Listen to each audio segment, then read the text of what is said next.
That's a beautiful intro, Liz. And welcome to the Yahoo Fantasy Football Podcast. I am Liz Loza, who is very, very not awkwardly adjusting herself in this seat. Why are you looking at me? Next to me, judging, naturally, is Matt Harmon, as he is all too often. And here's the best surprise of my day, which tells you about my day. Brad Evans is joining us. Hola, amigos. Why is there not tequila in my hand right now? I demanded it from producer Brett, and he failed to come through for me. Producer Brett right now he's got some rose quartz in his pocket. He's working through some stuff. We do have some Kirkland Spice rum back here if you guys are really interested. Kirkland from Costco? Years. Yeah, From where, Loza? From Costco. From Costco or Casco? From Costco. Costco. Her Chicago accent just bleeds through in random You know why? spots. Because I'm It's great. so comfortable with you guys that I allow myself to be my authentic self. That's good. Yeah. So can we just talk about the Bears for the next hour? Isn't that your plan? I told you I'm going to hijack this podcast and talk about David Montgomery and all the superlatives I can attach to him. That's great because Matt and I have not talked about him actually at all since May. Since I think since May. Yeah. Like Brad hopped on campus today and said that to me. And I was like, when was the last time we even talked about it? No. So go ahead. Yeah, go ahead. David Montgomery, Eagle Scout, all around good guy, great skill set. Okay, well, let's qualify I'm teeing this. you up here. I'm not teeing You you up. don't do any rankings, but let me state it as this. Will David Montgomery, in a 12-team setting, half-point PPR, which is Yahoo standard, be a top 24 or RB2 running back? Harmon? Yes. Okay. I think he will be top 24. You say he's top 24. Loza? Yes, he's my RB20 or RB22. Okay, and I'm at RB17, and I'm thinking about moving up several spots. So, what is his ceiling this season, Matt Harmon? Where could you realistically see him finish if everything falls into place, if everything clicks in what should be a prolific offense, which should be positive game scripts, which should be a situation in which he could become the next Kareem Hunt? But we expect, I don't know that he has that ceiling. Okay. Tariq Cohen is still there. I think Mike Davis will factor in here and there. Also, I personally, when I was doing my projections, projected this Bears offense to throw more this year because we know that the defense will regress. Have you seen Trubisky? Have you read the reports in training camp? Yeah, I know. I said they're going to throw more. I didn't say they'd be throwing better. I said they'd be doing it more. There is a difference between attempts and completions. Yes. Well, that's certain. And look, Matt Nagy has been a mad scientist, just kind of cooking up recipes, plays with this triumvirate at running back. But the one thing he did really well last year was mask the flaws of Mitchell Trubisky.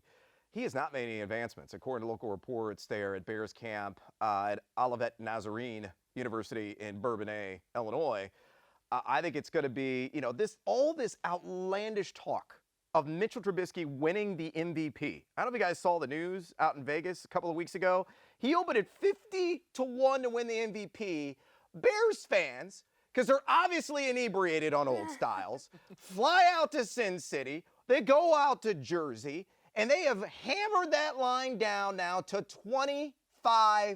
No chance. I have a better chance of winning the Bachelorette's affections over, say, a Cliff Kingsbury than Mr. Trubisky does winning the MVP. This year's Bachelorette she whiffed real hard. How you don't end up with Tyler Cameron is beyond me. Regardless. Windmill. Well, so 4 times in that damn windmill. That windmill got a workout. Times. I didn't even watch the show, Pilot and I just Pete know the called windmill me. was the star of it. what is this? You don't want to know. Well, earmuffs, youngster. Earmuffs. Please. Let's get back to the Bears. So tell me if you think this is fair. I've got him projected for 229 carries, 963 yards, 6 touchdowns, 32 catches, 240 yards, and another touchdown. Under 1,000 rushing. Under 1,000 rushing. I think that's entirely fair. Again, I think the that's a touchdowns are projection, low. so it's I think the conservative. touchdowns are low, and touchdowns are fickle, as we What all was know. your touchdown projection, rushing 6. touchdown? 6. Is that 6 and then total? one more through the air. So 7 total. total. Okay, so Is I'm that- a little bit hold on, more I have a bullish. question. Is that because you think Mike Davis is going to have more exposure to the goal line? Yeah, I That's think what you're factoring in. he'll pop a few in. I have to scroll all the way down. I mean, he the could list. vulture, but ultimately Matt Nagy is looking for an every down back, and everything that you're hearing, even from some of the the coaching staff of the Bears right now, is that they're tailoring Montgomery to be that 3-down running back. We've seen it before with Nagy. We saw it with Kareem Hunt. And there's going to be draftniks out there like, well, look at the athletic profile of David Montgomery. He's a sloth. He can't move. Who cares? It doesn't matter. He doesn't run in straight lines. What he does is he makes guys miss. The Kareem only Hunt running was a back, poor athlete on paper, too. almost ran an identical 40 time as David Montgomery. What Montgomery did in college was shake everybody out of their cleats. Over 100 missed tackles in back-to-back years, the only player in a season, and again, he did it twice in the Pro Football Focus era, to achieve that feat. The Bears' line's top 10. The defense is ultra elite. Nothing but positive game scripts. You're kidding yourself if you were not buying in the hype of Dave Montgomery. I think the ceiling is top 10. I think top 15 probably ceiling, but he's a fine buy in the fourth. I've taken him plenty in the fourth. I don't know what, I mean, nobody's disagreeing that he's not a RB24 or an RB2. Brad is doing what I was doing the other week with Michael Thomas, where it's probably like, Oh, a couple of guys are up in your mentions. a couple of guys are up in his mentions, or a couple, I don't even know if there are any other analysts out there that totally disagree with you. And Brad has hyper focused on those people, and that minority pisses him off so much. I'm just he's trying determined to slaughter. I have so much egg still caught in my retina that About from Royce the Royce Freeman? Freeman last year incident Oh. that I'm trying to save some sort of face. And I go all in on a player every single year. People know my history. It was like Ryan Matthews back in the day, Josh Gordon, and I'll do it again. We are doing it again. Oh, we're back, Hell, baby. I beat the drum for Felix Jones one season. Amir Abdullah, too. That's a tough. Amir Abdullah. Remember that preseason? Yeah, they've all failed. Not this time. Felix Jones. It's gonna happen with Montgomery. That's a tough scene. Which would It you was. prefer, given their, I'm going to ask Matt this question because I know your answer. Mark Ingram or Dave Montgomery? Ingram. I prefer Ingram. Get to it. No, it's definitely Dave Montgomery for me. And I think Ingram's an interesting one because, Baltimore should be a conservative offense once again. They're going to be run-centered. Now, you hear the reports of John Harbaugh coming out and saying, hey, some reporter said, what's the over-under of, if I set it at 139 on rush attempts for Lamar Jackson, and Harbaugh goes, over. Oh, yeah. Never. These coaches, it's Over. Way over. unbelievable how they have no understanding of, No. volume at all. But you'll find, to be fair, though, this is a really good question by you because projection-wise, again, I've got Mark Ingram, 960 yards on the ground, 3 fewer. 6.5 touchdowns. Half a touchdown, that's nice. 31 catches and 230 yards. So really right around the same. They're in a being very drafted within 2 spots of one Yeah, another. they're very both similar. guys I take in the fourth round. Yeah, I mean, they're almost mirror images of one another in terms of their situations, too. Because, you got Tariq Cohen in Chicago, Justice Hill in Baltimore, so you got those satellite backs, and you love Justice Hill. I like Justice Hill. Kenneth Dixon is there. Maybe he's kind of the Mike Davis type, compared to Chicago. He'd probably get I'm just talking about Right. in terms of I mean, touch I'm taking distribution. Justice Hill over Tariq Cohen. Wow, what? No. I am. I mean, I'm not drafting Right, him, yeah, but I am looking at, in terms of pet players, feel more favorably towards He Justice has Hill your than I do. eye more. I where he think goes. I think Cohen is almost criminally undervalued right now.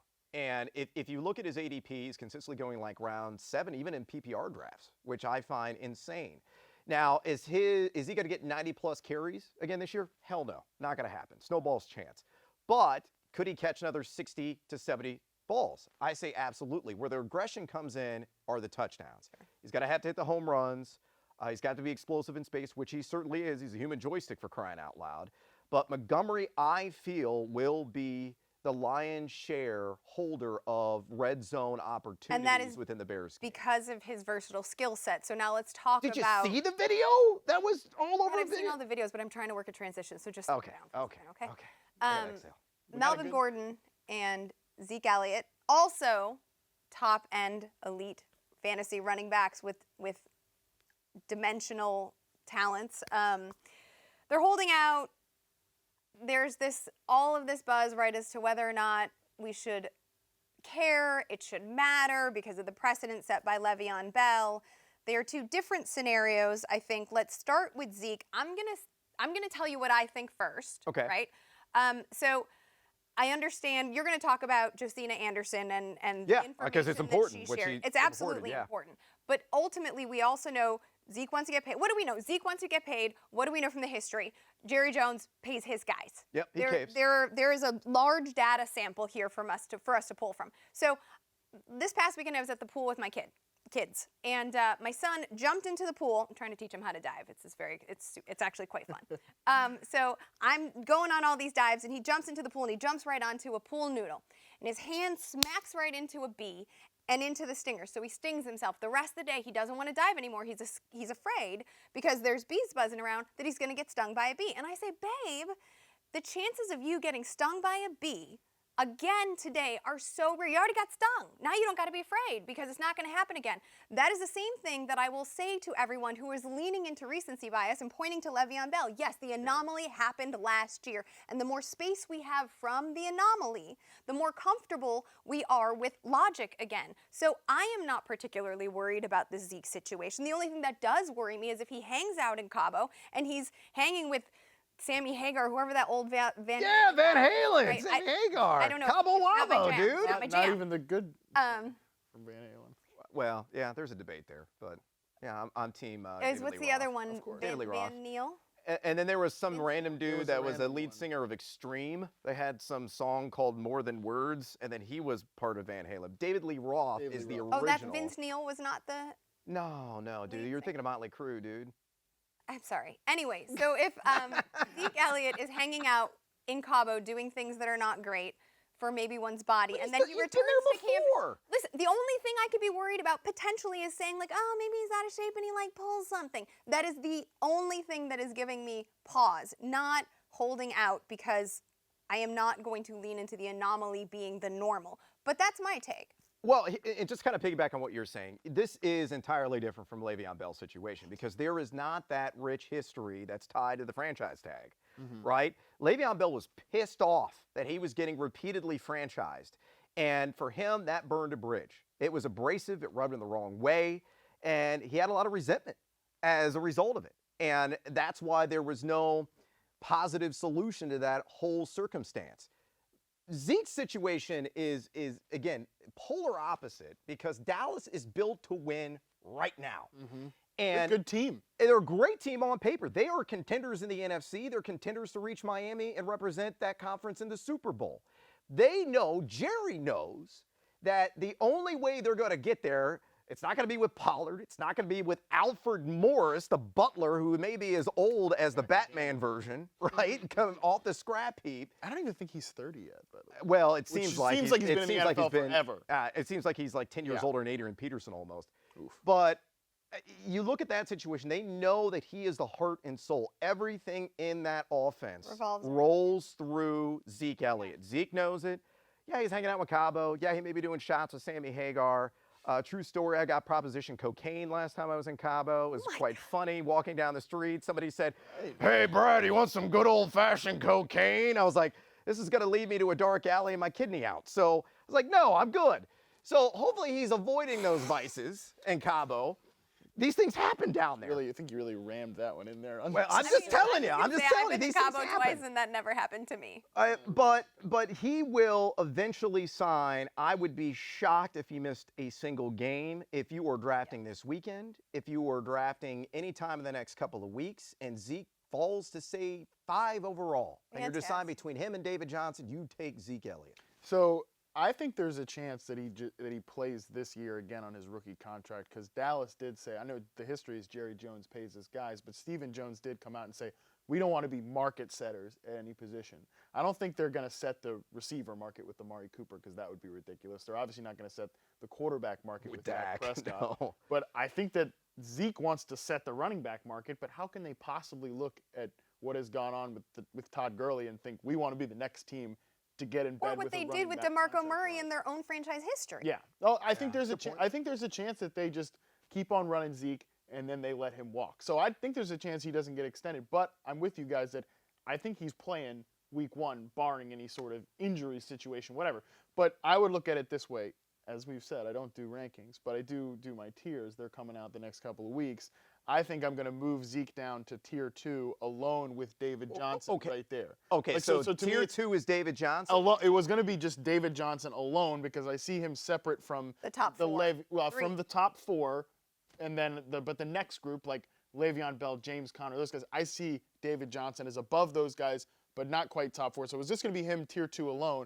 Now I think it will be Zeke and DJ. Wait, you're going to move Saquon Barkley and all of his stacked boxes. You're going to keep him in a tier above. How's that any difference from last year? Yes. Well, I think I mean, there's no OBJ. The receiving core is, how are they going to Even when OBJ field with missed who? games, Saquon Barkley was still doing work. it was volatile. He had 2 big games. One was against Washington, which LOL Washington, and then the other 2. Then there were 2 others where he was a little slower. So I think I would not. Alvin Kamara is my 1.01 pick. Sure, I keep saying that. Right, but- so you're going Kamara, CMC, Barkley, Yep.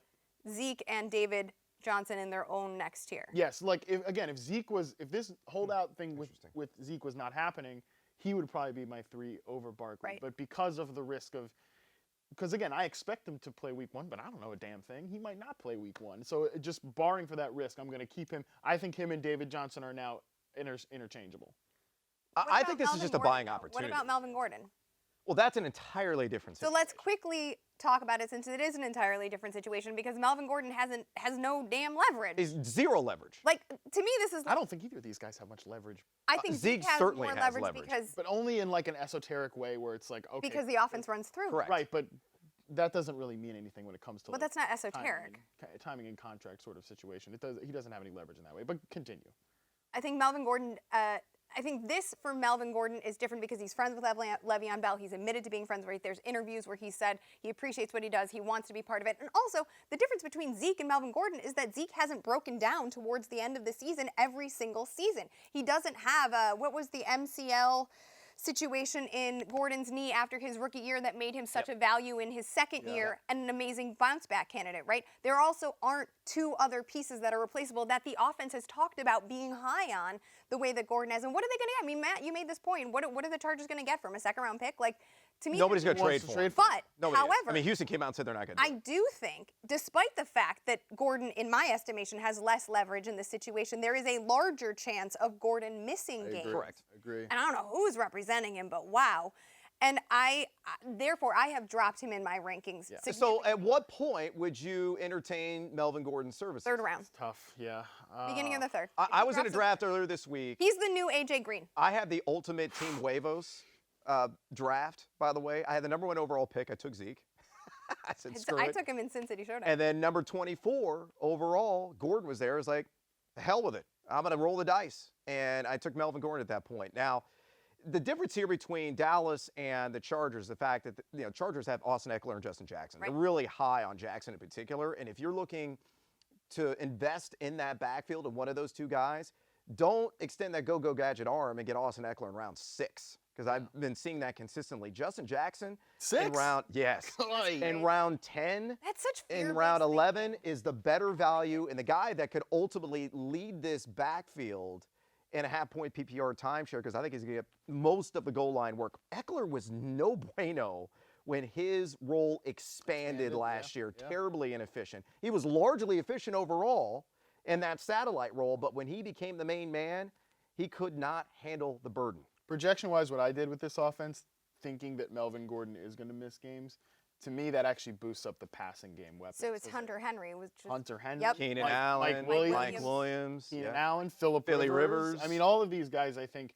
get the boost because not only do they want to establish the run for whatever reason, with Melvin Gordon back there, they also throw him the ball a lot. And I think more of those targets, sure, they can go to Eckler, but they can also be dispersed out through the other guys. But look, can we play a little this or that with Sure. Melvin Gordon? Let's do it. Just a few different names. What about Kerryon Johnson or Melvin Gordon? Right now, are we talking half-point PPR? Sure.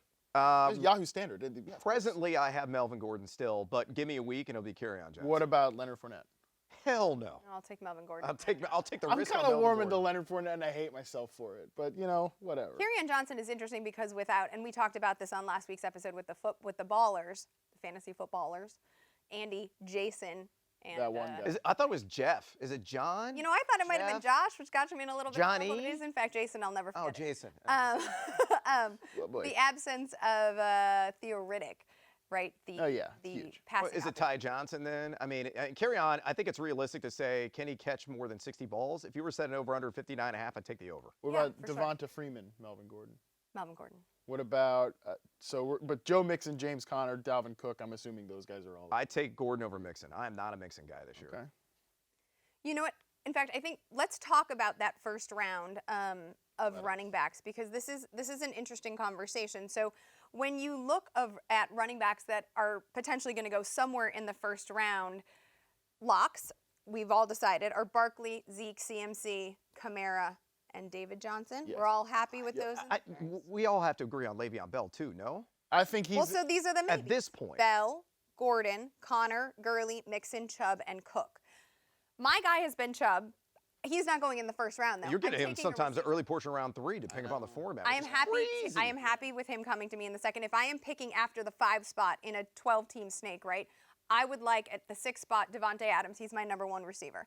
I'm going to pass on Kelsey. That's a different conversation if I'm at the end of one of those snakes. But I would like to lean into receiver and then let Chubb or Cook, those are the 2 guys that I'm often choosing between, fall to me. I don't think Cook or Chubb go in the first round. Do you agree? Agree. Which one do you like? You like Chubb better than Cook? I do It too. depends on the damn day. I'm Chubb, but I like Dalvin Cook quite a bit. Yeah. Both. I like both. But, I think really the point of contention here for a lot of people is James Conner. Because they're buying into this narrative, because Roethlisberger even came out and said it earlier this week, that Pittsburgh's going to run more 2 running back sets. They really like what Jalen Samuels brings to the table. They're going to run more, period, too. Right, but it doesn't mean that Samuels is going to be a major thorn in the side of Conner. Conner was remarkably efficient last year. He only had 12 starts. He's not a guy who's been entirely Only 12 durable. starts? That's Benny a large Snell, chunk of the listen, season. Oh, Lord. Listen, I love Benny Snell. I watched him at the University of Kentucky. know, The guy it was was an slow, 'cause that absolute matters. runaway truck. But there is no way that Benny Snell is going to come in and all of a sudden sees 8 to 10 touches per game. He is going to once. So the question, I'm not disagreeing with that to start the season. But when James Conner eventually gets hurt, I think How do we the other know question, that? I mean, you never know. Under But the assumption that The man beat cancer. and he didn't play his entire rookie year and then only had 12 starts. Oh, and you're if he saying is gonna only run 12 out if of he 16 is going to games. run more in his 3rd season, and they are in fact not going to pass as much, which I think we're all in agreement on, then are we sure that he's going to stay durable? All right. It's Well, at you least can a take, question worth asking. You're So- right to ask. I mean, you I can ask have it about him as a any top- running back in the league. Are they going to be able to play 16 So games? here to me is the question. I have him ranked in my top 10. I think he's my RB 8 or 9, something Okay. like that, right? So I'm not disagreeing with where we need to put him because of the question marks surrounding the other backs. However, he's going at the 111 spot, end of the first round. Do you think that is a good spot, or would you rather have someone like Julio Jones or OBJ? I love that we're talking about this because, it's like, cool, I'm going to rank James Conner there, but when I'm on the clock, I'm clicking receivers around the turn. Honestly, I love getting OBJ and Tyreek Hill on that 1-2 turn. And they are going around the exact same spot. To support your argument, I will say this. The beauty of it is if you're in the back half of round 1, right, and you go wide receiver, whatever combination of wideouts that you want, it is such a luxury this year in round 3 to see a Marlon Mack, an Aaron Jones, a Derrick Henry there. There are this is one of the richest round 3 classes of running backs in the 25 years that I have played fantasy that I can ever recall. It is stunning how deep it is in that range. How many miles did you have to walk to school up a hill in the snow back then? Moms used to, drop me off in the grocery getter, dude. It was all good. The tough scene though is if you do decide to go, I've talked about this on pod many times, but if you do decide to go receiver, and then you get tempted again to take one of those tight ends or maybe another receiver in round 3 or 4, then you're banged when it's like running backs in rounds 5 to 8. That's a tough one. And listen, I do actually listen to your guys' podcast, believe it or not. And I've heard you harp on that pretty much every single pod, the rounds 5 through 8. Now, here's the counter argument to that. I've heard your stale content, Harmon. Yeah. You've made that point an awful lot. Brandon Fuss and I, on our podcast, The Fantasy Record, have said this too, that, Bleep that out. we believe this year, and it's just my opinion, I think there is very little difference between, say, like RB 18, 19 to RB 30. Okay. I think you can make a very strong argument for any of the running backs within that large grouping or tier. I think it is actually a little bit deeper of a running back class than we have seen in recent seasons in this Who do you like era. there? I like Tevin Coleman, Cohen. and that's like it. I like Tariq Cohen. That one immediately comes to mind. I'm not a big Philip Lindsay guy, but Royce Freeman, obviously, I'm big on. Those are 2 guys that instantly come to mind. I think Tevin Coleman is going Tevin in that Coleman range. is What Tevin about Chris Coleman. Carson? I know you're a petty guy. I'm on I like both of them. I Yeah. think both have a realistic enough chance opportunity of being there. top 24 running backs, knowing how conservative that system was, running at over 52% of the time. What about Miles Sanders? He's on the Well, Sanders is 7-8 interesting cusp. right now Yeah. because, Sanders right now, depending upon what ADP measurement you're using, in some best ball drafts I've seen in the last 48 hours, RB 35, RB 36. He's going almost the same range as Jordan Howard, interestingly enough. I don't know if you saw the video of him, that was taken in the Phillies scrimmage game. He's been bouncing around all over the place. He's been making plays. He looks explosive. Sanders, if you follow the beat writer reports, you talk about the drum beat, Sigmund Bloom. I always compare it to The Chain by Fleetwood Mac, kind of the build up in the song. I don't know. You know who Fleetwood Mac is? Okay, good. Fleetwood Mac, yeah. So, that kind of, now she doesn't, which is shocking to me, but there's a build up in the song and then Who they Lindsey are. Buckingham just rocks it out, starts shredding. landslide. Yeah, that's a Fleetwood Mac. This is The Chain, one of their better in the catalog. Anyway, listen to it, you'll understand the analogy here. But Or no. Sanders, the drum beat is getting louder with him. Yeah. And you do worry about Jordan Howard seizing command of goal line touches early in the year. But Sanders is clearly the best running back in that backfield. I mean, Howie Roseman said, this is the best running back we've had since LaShawn McCoy. Yeah. So it's only a matter of if and when he takes over, and I think the if is pretty much answered already. It's when Yeah. he takes over in that backfield, though it's still going to be some loose revolving door because it's Doug Peterson. Preseason's going to matter a lot for Miles Yep. Sanders because, he could go out and seize that job, and it's him as the 1A with a decent gap to Jordan Howard as the 1B right away in the beginning of the season, or it could be a situation like an Aaron Jones or Nick Chubb last year where you don't want to draft that guy, but you want to get him in the middle of the season. And it's the best offensive line, you could argue, True. in football. And a good the offense. entire offense. Yeah, exactly. Offense I mean, rocks. Sanders is that guy right now. If you're looking for a running back that's consistently going outside the position's top 30 who could win you your fantasy league, it's probably But Miles I think Sanders. Matt makes a really good point that people may get bored in the first month of the season, and you Cut might him. be able to scoop him on Yeah. waivers real Yeah, quick. but you got to be patient in this game, man. But It's a people are marathon, not. not a sprint. Yeah, but people aren't. People are not, and you can take advantage of that weakness again, like it was with Aaron Jones last year or Nick Chubb. Like those guys Yeah. didn't start the year Chubb like got they cut finished. often. Yeah, Chubb was on Early. waiver wires everywhere because Carlos Hyde, before he was traded, he was not playing well in real life. But Well, he he was did doing play serviceable. well once Freddie Kitchens was installed. Yeah. No, once Baker Mayfield was installed. Yeah. The tape before and after Baker Mayfield It's installation. just on a side note with Baker Mayfield. I'm so happy that you have come to the side of Team Baker, a man that is biting into beers and shotgunning them I never had an with issue a with sexy, greasy mustache. I love everything about Baker Mayfield I right think now. the mustache. He is my spirit animal. It's a bad look. It's Baker Mayfield. Well, if then I let's could talk come back, about, it's Baker. Let's start with Baker. Let's talk about the AFC. Oh, north. yes, let's let's do do a it. preview, Let's right? do it. Come on and get into it. We talked about Yes. Chubb. I told you he was my guy, but Baker, first of all, I always liked his ethos. I just thought, as I've already apologized. You're Team for- Tyrod. Yes, that Tyrod. Condolences. Listen, Ty there's God is many more dead. bad takes coming this season. Just you wait. Well, Stop. so Baker Mayfield, not only is he great at shotgunning beers, and by the way, the re-rank, according to the Chug Challenge, Matthew Stafford's still number 1. Then Baker Mayfield number 2, then Trubisky, and then Aaron Rodgers, a whole nother tier at the very bottom. And Kirk Cousins is drinking claws. So, Whoa. Yeah, that's right. Claws. yeah, get your paws on some claws, There's Kirk nothing Cousins. wrong. Listen, Not good. They're bad. claws They're are bad. like central to hot mom summer. Don't even talk about it. I don't know. My wife drinks Trulies. Is there like a West Side They're Story also- battle between also claw bad. people I don't know. and She Truly and I can people? have a thirst off and we'll find out. Good Lord. They're both bad. That is my stance. Anyway, Baker Mayfield I have right now at QB, I believe 6 or 7. I got 6. I think there's a little bit of overhype with him. I think there's some people that believe that he's on such a high plane right now. He's going to take this quantum leap in overall production with OBJ, with another season of David Njoku, assuming he got the hands transplant in the offseason because he dropped some easy passes. You have Jarvis Landry there. Nick Chubb really improved his receiver late in the year. I like Antonio Callaway, especially best ball Well- drafts, played on Yahoo. Hey. Antonio Callaway could be a really interesting home run hitter. He could be, maybe a Tyrell Williams type within this offensive system. Right. So what's a bad comp? That's not a bad comp. Not a bad comp? Okay, good. Thankfully, I got the reception-perception support on that one. But, there are better quarterback values but you can't go wrong with Baker Mayfield. Just don't overreach for his services. Yeah, I'm in on Baker. I have him in QB tier 2 at QB 6. So I'm like right there with you. I think there's a chance he could lead the NFL in touchdown passes. If everything hits in this offense. I think he could easily clear 30. So who has a better season? Yeah. Let's say everything goes right for this one player, and another one of my pet players I'm going to bring up, Kyler Murray. Who has the better season?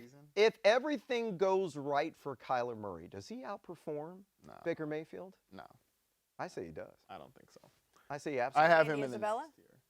Andy Isabella is but that's an afterthought. Keyshawn Johnson's all the rage right now. Sure, for right now. But I think when you look at it, it is hard for me to buy into Kyler over Baker, even if everything goes right, when you look at the tools at his disposal. When you have OBJ. Christian Kirk is, according to Reception Perception, I did the research. I don't know, Matt. Like, I know you have this methodology, but I haven't read all of it because you won't give it to me for free. You couldn't copper a Reception Perception? Let's talk about For this. the amount of like beers and shit that, stuff that I have bought, Matt Harmon. I don't know. I know you've been finishing my beers. We're going to talk about that. Listen, we could talk about this off air, but it's a little hard to get some people to get you some free copies. You can't just send me a Google copy, the Google Doc, and like email it to me? I theoretically could. Right, but you don't want to. No, I'd This love is the to. generous relationship that I'm in. Oh my God. Anyway, So back to Kyler Murray. What was your point? I don't think that Christian Kirk's reception perception RVHCs are blowing OBJs out of the water. No, nobody's blowing OBJ out of the water in this entire discussion. Success rate versus coverage. Thank you. I'm not saying that. I'm not saying that. I dropped the acronym. Well, I don't know. I've never seen it, so. But the Arsenal's really good in Arizona. The top it's three better guys than are good. advertised. Yes. The top three guys. are And really Keyshawn good. Johnson could be a diamond in the rough. Fourth guy in their spread. Third right now. Fourth after David Johnson. Yes. If you include David Johnson, then yes, yes. fourth. What you got? But third among the wideouts. Yeah. But my whole thing with Kyler Murray is this. It's all about the rushing yards. Yeah. Right?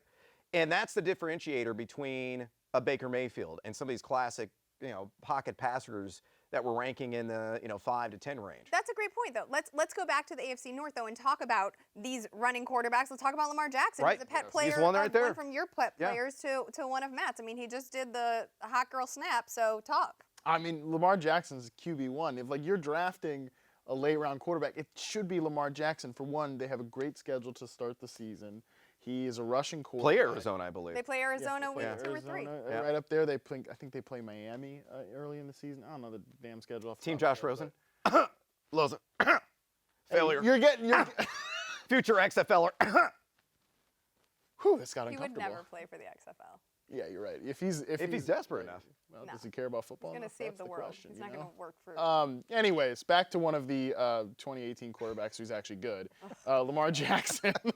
Look, I because disagree on Lamar Jackson too, so let's just hunker in. you have the rushing upside, of course, and if he takes any step as a passer, then you're easily getting a top 12 fantasy quarterback with the upside to be, I think, a top 5 guy. I think ceiling-wise, because I think he will run more from a designed perspective than a Kyler Murray will. I think he has a higher rushing ceiling than Murray does. I think he could rush for 1,000 yards this year. And I think 700 if he plays 16 games is a solid floor. And by all beat writer accounts, he has been more accurate so far in training camp. Start a little rocky, but it's gotten better. a little better. And the reason why it's gotten better is because he's gotten Mark Andrews more and more involved. Yeah. Every single day on my feed, all we keep hearing is touchdown pass from Lamar Jackson to Mark Andrews. Mark Andrews making another splashy catch. Mark Andrews, the best play of the day. Yeah. That drumbeat is deafening right loud now. and steady. It's Phil Collins on In the Air What? Tonight. My God, these rushing. Phil Collins. What is a Phil Collins? Is that Genesis? He was part of Genesis. Okay, look at I'm proud of Liz Loza. I'm proud of her. He wasn't the original singer. That was Peter Gabriel. Since we've been doing these live stream podcasts, really proud of there's Loza. 2 things I've noticed. One, the references are getting a lot older. And 2, there's a lot less swearing. Thanks for the observation. In the Air Tonight's a great cut, by the way. I should curse more. Anyway, my whole thing is this. Mark Andrews, I have moved into my top 10 at the tight end position. I'm all in on him. His ADP at 117 right now. That's absurdly low. He's one of the reasons why, look, if you miss out on Travis Kelce, who cares? Okay? And you say, I don't want to overspend on an Evan Ingram or Hunter Henry or O.J. Howard. If you're going to wait on somebody, it's Mark Andrews. Or Jordan Reed. or Austin Hooper, who I also like. I've got Andrews. I think at 1. Austin Hooper's last year was such an anomaly that I'm not as high in him, but I would agree with both of those other. I actually was on a podcast yesterday hyping Jordan Reed. I didn't know that you had that take either. But I'm with you on Lamar I'm going to Jackson. compete with Trey Quinn, Just- though. That's my other. Just to get back to Lamar Jackson. Terry McLaurin's getting all the buzz now, too. Oh, Terry McLaurin. That's because of the homeschool connection. Go Buckeyes. Homeschool connection? Well, Yeah, I know. It's just, He was homeschooled like Dwayne the Haskins? Ohio connection. Oh, I see what you're saying. Well, Dwayne Haskins is from the Washington area. He went to the same college as Terry McLaurin. I was just mashing up the school words. and That's home. what You happened. got, Yeah. you got the I was a linguistic your, teacher. your narrative streets crossed there. I didn't get anything crossed, Matt. So Lamar Jackson, top 12 quarterback. Does that Yes. also mean that Lamar Josh Jackson Allen is is in not that a top 12 conversation? quarterback. Oh, come on. I'm not going to bite because I think that it is very, very. Nobody is more excited for what the Baltimore Ravens, I almost said Orioles, could do. Nobody's talking about the Orioles, ever. Nobody's more excited about what they could do than I am, but it's always fun before they start losing games, before your quarterback has a Deshaun Watson-esque season and gets himself all kinds of hurt, before your defense, which needs to take a minute to figure out their holes that I'm confident they will figure out, and he is passing, and that it leads to a lot of INTs, because it's one thing to be accurate in camp with your big-bodied electric tight end who in his second year is going to do something, versus week 2 when your defense still hasn't gelled and there are actual linemen running at you. I cannot buy into the law. I'm fine if you want to wait and you think he's a great QB2 value, but there is so much depth that why are you going to gamble on this guy unless you're all about the upside, which is fine. I just don't think it's. But there's I just don't think it's a smart dart. Loza, there's no gamble here because it's all about scoring duality. His floor is so much higher than traditional drop-back quarterbacks. And it's the same argument I have with Josh Allen. Like, I think Josh Allen is the most underrated quarterback in any fantasy draft right now, in kinda QB agree 20. too. Does he suck? Yes. He's terrible. So when he slides incorrectly, that's a fine thing until you're on the field. It's a fine thing to think about. Matt comes at me about Benny Snell because that's a great theory until the games actually start. So this is a great theory until the games actually start. And I don't think you're factoring IRL into this. And maybe if they started with some real NFL teams, but they start with the Dolphins, the Cardinals, the Chiefs, the Browns, Oh, wow. Steelers, the Bengals. That's a fair, okay. I mean, like, that's a juicy first 6 So weeks. Like, if that's their gauntlet while they're figuring it out, I feel a little bit more confident about it. Okay, I'll go on a limb and say this. Lamar Jackson will be a top 5 quarterback for the first, 6 games of the regular 6 season? games, yeah. Okay, mark it down. And then at that point, it's like, well, just, And that's the thing about lowest fantasy. of him. I have him at QB 18. That's about where he is ADP-wise. He is. That's exactly where he is So ADP-wise. everyone else is higher on him. You're, like, at cost. Fine. I'll take it. Any of the wide receivers are we interested in Baltimore?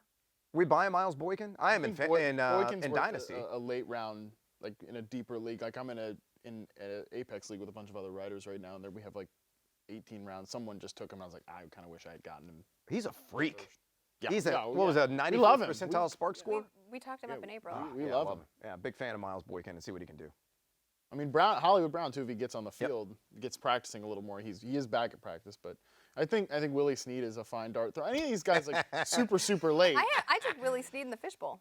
Just really reference that Apex league. I took Willie Snead when I lost out on. If you are a consistent listener of the Yahoo Fantasy Podcast, anytime Willie Snead is mentioned, take a shot, drink, because that's one of Matt Harmon's guys.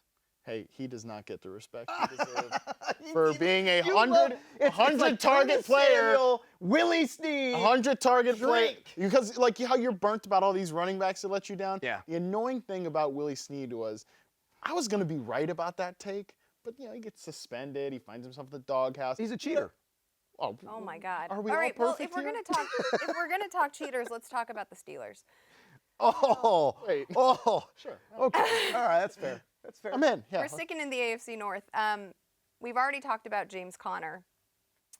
I think, Brad, you are with me in terms of being on Team Dante Moncrief. Oh, absolutely. Right, we're talking How could about you not Tom be? Beats. Well, it was my Wait, me? worst fantasy take a couple of months ago, according to Harmon. Yeah. Well, that was before What was the actual training take? camp started. Well, that he would be the number 2 receiver, and that the team needed an obvious red zone threat, and you can throw out last year in Jacksonville because whatever, you can throw it his last year in Indianapolis hurt. because Andrew Luck wasn't there. Yeah. And you remember his 7-touchdown season with Andrew Luck under center when T.Y. Hilton was doing the dirty work in the slot. T.Y. Hilton, Juju Smith-Schuster, lots of crossover in their skill sets, right? We imagine. And he's an athletic marvel. Liz, Yes, math. you were right. I was wrong. Wow. That is a seminal moment here on the 100, Yahoo Fantasy 100%. Podcast. Your eyes were more open to possibilities than I was. You might want to get him to like write that down, sign it, you know, Throw long-term it, memory. tattoo it. Liz, Tattoo it, you are yeah, right. scroll it right there.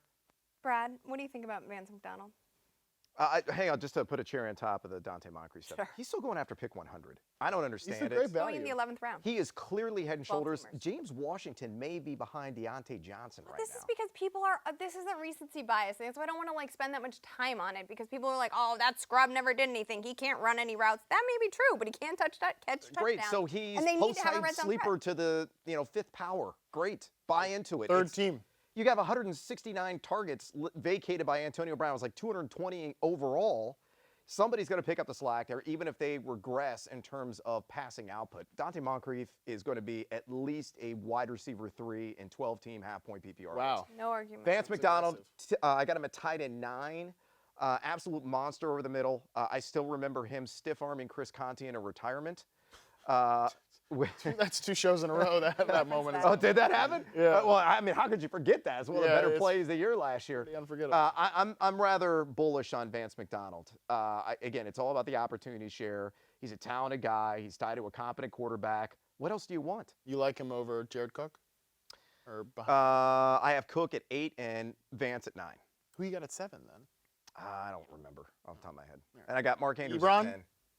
Ebron. I have Ebron at 7. No, you don't. You have Jared Cook at 7. Okay, I lied. I have Jared Cook at 7. And you have Vance McDonald at 9. Okay, and then at 8 I have Ebron. Yes. There you go. I think I like Vance more than both Cook and Ebron if you're splitting hairs. So, I mean, are you saying that Ebron's going to have a precipitous decline in touchdowns? I mean, touchdowns. Yeah, he I had, think what, I have 12 last year. I think I got him at like 6 or 7 right now, and it's But not, that's still good. so it's still tight. I have him at tight end 9 or 10. I mean, again, we're Yeah. splitting hairs here. I have them all in the same tier because I don't do. Where do you sandwich stand on tiers. Ebron then? I have him 8 as well. Okay, so and that's interesting because I think in the fantasy community as a whole, we're very much in the minority. Because everybody looks at how hyper efficient Ebron was last year. Jack Doyle's going to come and do this. Jack Doyle's going to do that. Is Mo Jack Alley Doyle- Cox. Is Jack Doyle healthy? Like, No, I mean, Mo Alley Cox is really maybe the threat, the Yeah. former VCU I was gonna bring hardwood him up. baller. I have him actually ranked, which is weird. Even if he's going to regress, we all understand that. But is it Even going if he does half of what he did last year, you're just- still. Yeah, and I think it's going to be more than that. I mean, Andrew Luck trusts him in the red zone. It could be another 8 touchdowns. The only thing is this Colts offense is it's getting a little crowded. If all things work out with their wide receivers, the thing is though, Funchess has had some injuries in training camp. as Paris had Campbell's not Paris been healthy, Campbell, But yeah. And Deion theoretically, Kane's not expected. I mean, I know he's practicing now, Yeah, but but he wasn't expected to be at full strength until November, and that was a player that the team was super high on. yeah, that's also initially. one that I feel like could just be like a Go away, a nothing fizzle burger. out. But yeah, the point being though, the Colts offense might be crowded, but I have them projected to lead the NFL in pass attempts. So yeah, I'm in on their tight end. 10-1 to win the Super Bowl. Love it. Let's talk Hopefully about. hopefully So Andrew we Luck's agree calf in is terms healthy. of Vance McDonald that former slot receiver high on him. Matt made a good point a couple of episodes ago about every year being Vance McDonald year. So there might be a little bit of exhaustion there. With that player? A little nice. It's great. Fool me once kind of mentality. Yeah, Seventh round. Who would you? Let's play another game of what do you call? this or that. I like. Would you rather? Sure. Trademark. Will Throw down. Fuller or Vance McDonald? Oh, interesting. I mean, I don't know how to do that without like thinking about team construction, but if you're I mean, deciding, if you know that Mark Andrews is going to be available later, are you going to waste a pick on Vance McDonald when you could I have haven't- that player like Will Fuller? I have not been clicking on Vance McDonald as much as I do like him. That ranged. My strategy at tight end has either been, usually not Kelsey, but sometimes I'll dabble in Kittle, sometimes I'll dabble in Ertz. Interesting. But I've been more inclined to actually pay up for the young breakout guys, the O.J. Howard, the Hunter Henry, Henrys. the Evan Ingram, and then usually I'm passing. I'm actually like my tier 3 there.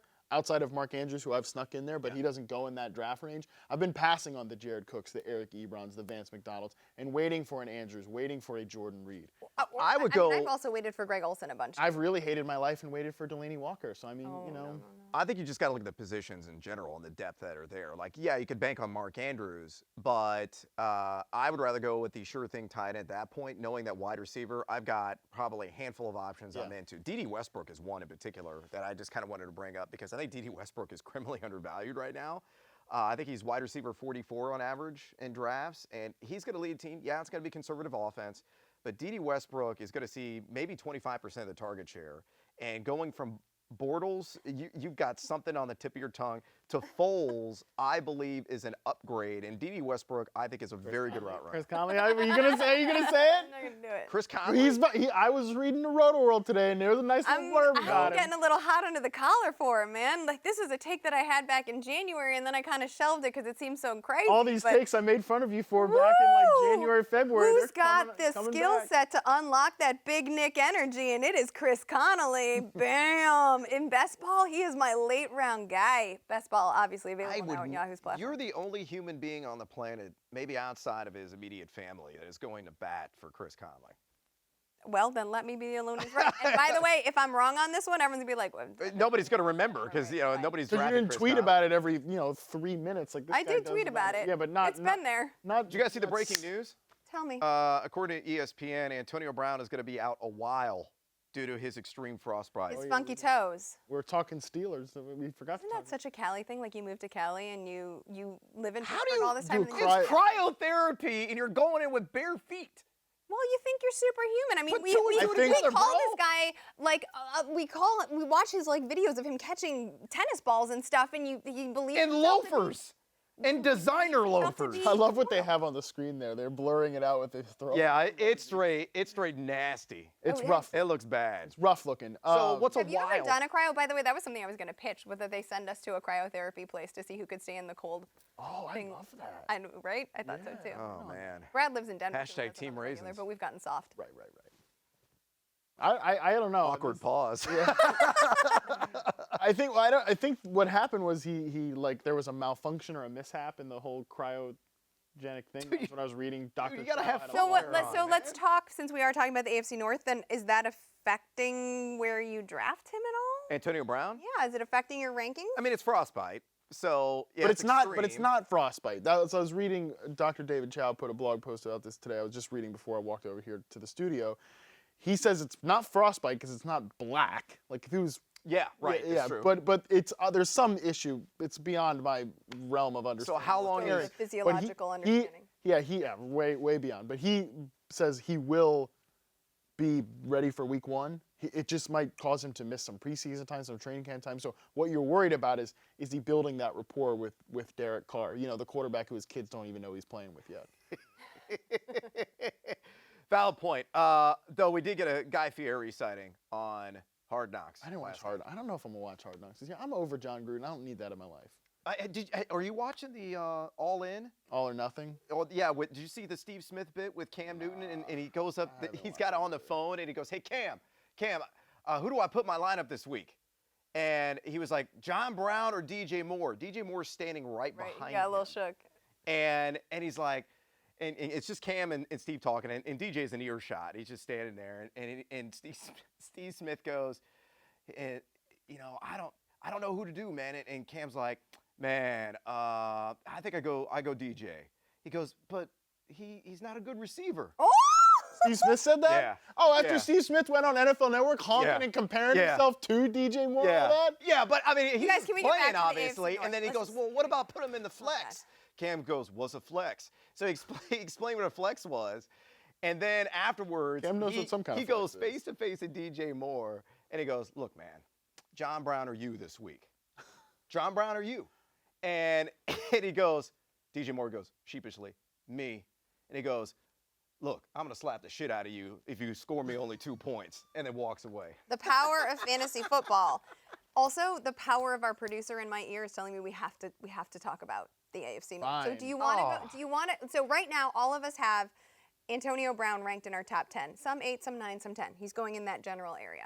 I don't feel like it's tough for me to pull him down outside of the top 10 when I'm looking at the You other. guys on AB or Juju? Which one? Juju. Maybe. I'm with you. Barely. It's close. I think have him back to back.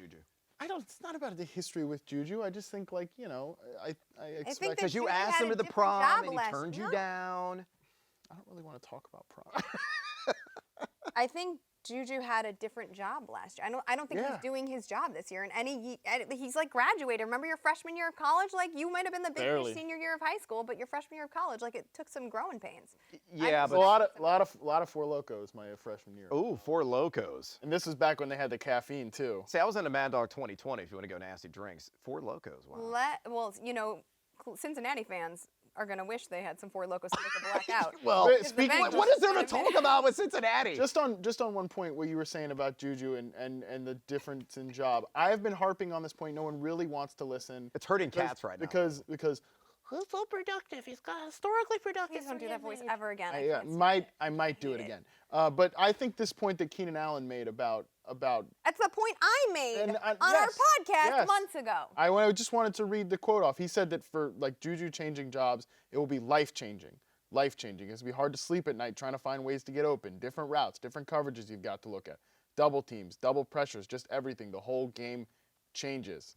I think it's something worth discussing. I don't know if it's gonna tank Juju's fantasy season, but I do think it's something worth discussing. But it is just recognizing that there isn't, and I keep saying this, there isn't a copying and pasting of last year to this year. You cannot do that. You have to like look at the nuance and adjust. And I am going to adjust you one last damn time to the Cincinnati about the Bengals. I just want to talk about Juju for.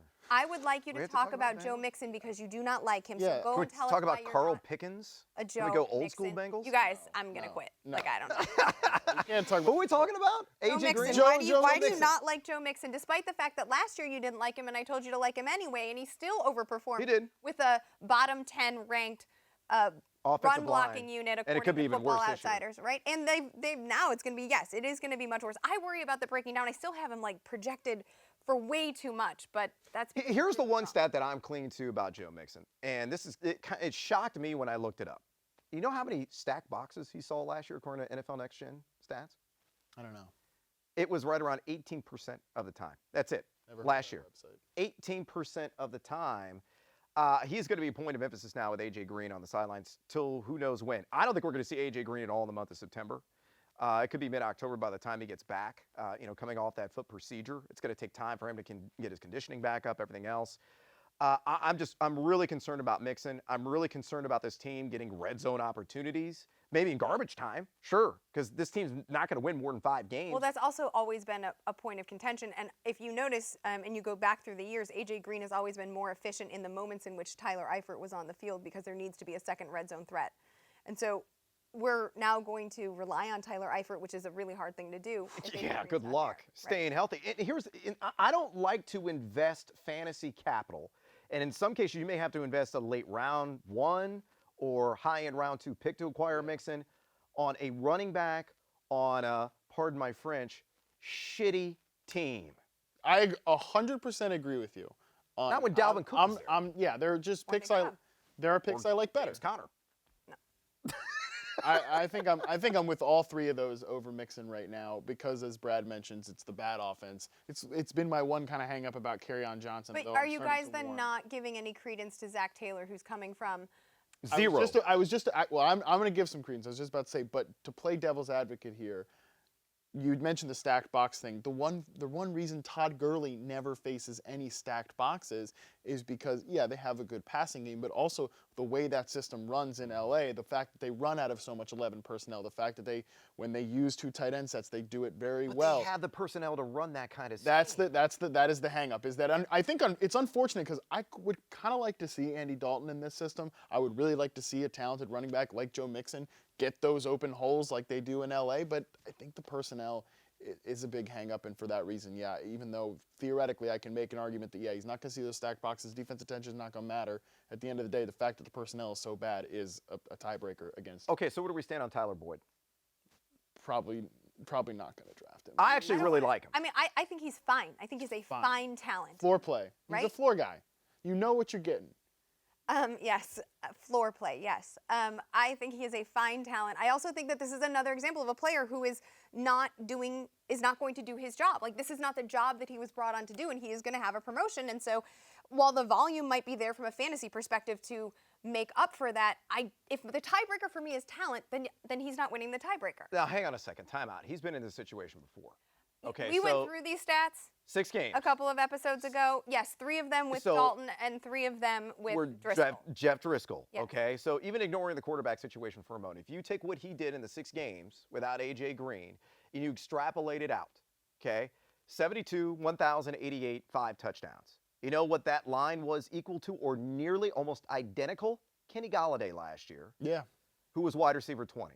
Yeah, I think he had fine floor play. I think he is a very team construction dependent player. Like if you're in that 5th, 6th round range and you want a clear projection, a guy who's probably going to hit those 70 catches, going to hit those 1,000 yards, great, you take Tyler Boyd. I think that if you're playing a little bit more, aggressive, then that's the range you're looking at with like a Calvin Ridley. I was just going to say Calvin Ridley or Tyler Boyd. I would take Tyler Boyd. Back to Boyd. I have them ranked back. The issue I have with Calvin Ridley is he had 7 red zone receptions last year. He was outside the top 80 in terms of red zone target percentage. He was incredibly efficient. Him and Matt Ryan were on the same page. I think the quarterback rating for Ryan when he targeted was like 134 or something off the charts. I mean, he had 10 total touchdowns. There's going to be regression. Yes, but that's what I fear. I agree. There will be regression in some of those per-target statistics, everything like that. But if the Falcons do not give this player an opportunity-based promotion, they are real dumb. In that case, real These dumb. are NFL coaches we're talking about. Dan Quinn. Very fair. Dan Quinn was talking up Austin Hooper. Oh, well, maybe we got the next Tony Gonzalez here. I mean, he didn't say that, but Dirk basically Cutter, putting him in that context. Dirk Cutter, come on. We're talking around it, but there is a question from our chat about one of these key players. KJ All Day 41 wants to know, when should you draft AJ Green? Round 7, 12-team league. Probably not. I am not drafting him. Do it. Christian Kirk or AJ Green? Christian Kirk. Okay, I go Christian Kirk. I think Green has to get to like round 8. And I better be like set at wide receiver. And I just We're can't. also imagining that a 31-year-old receiver who's coming off of another foot ailment in a new offense after having been stuck in the same one, the left one. That's right, after being stuck in the same offense for since his career began, right? Like, I mean, at least then if the argument is we don't like players who change teams after the trade period ends, right, around Halloween, then how can we like AJ Green coming into the fold? Here's a random thought. Hypothetical question. If AJ Green and Sammy Watkins were both Humpty Dumpty, who would fall first? Just me. I just push me off the wall at that point. I don't know. Why Sam? Why Humpty Dumpty? Humpty Dumpty falls. Sat on a wall, fell down, and broke into a bunch of pieces. These players are injury prone. It's not his best work. I'm proud of that one. I just came with it on the spot. Maybe not. Breaks first? Who breaks first? I think Sammy Watkins. Yeah, I would take Sammy Watkins too. But AJ Green is now entered into that conversation. He has become a part of that. Remember Fragile Fred Taylor? Although he had a great durable career late in his and by the way, he's pissed off because he's the number 2 all-time Jacksonville Jaguar now behind I don't know who number 1. Oh, it's Tony Baselli. Let's take some questions. Mike Davis 123. Hey, I like that. Does Robbie Anderson have any value? Yeah, he's got value. I got him top 20.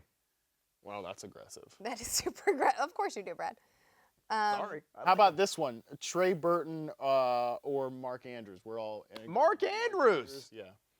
What about this one? Where would you take Todd Gurley? Are you taking Todd Gurley? I would not take him. His ADP right now, it stands around 14. That it's crazy to me. I've said this before. Here's the phrase that pays people. Arthritic knee, you morons. That's what he has. He has an arthritic freaking knee. It could flare up at any time. It could swell on him. He could miss multiple weeks. When our own Charles Robinson came out, and he got it straight from the coaching staff, McVay, the horse's mouth, and tweeted out about a week ago, and he asked him point blank, what is Todd Gurley's expected usage? He said 65% of the snaps. Of course, everybody in the fantasy community goes, well, if you get 65% of the snaps, you divide that by 3, and then you carry the 1, and divisible by this. Based on last year's numbers, they're like, oh, he's RB9 still. There's no guarantee that Todd Gurley's even going to play 16 games. There's no guarantee he's going to play 10 games. There's no guarantee, even if he is on the field 65% of the time, he's getting the touch every time. That's just the projected snap share. And there's no guarantee that he's going to catch the ball. There's no guarantee he's going to be used in goal line situations. You are playing with fire if you draft Todd Gurley anytime before round 3, and chances are you're going to get burned. All right. Well, There you go. Yeah, that's a pretty strong take. you said it. And I would just say that if I can't take James Conner at 11, I can't take Todd Gurley at 12, because the reason I'm not taking those guys that late is because I'd prefer to switch to wide receiver. So I'm not drafting him because of the positional opportunities at the end of the first round.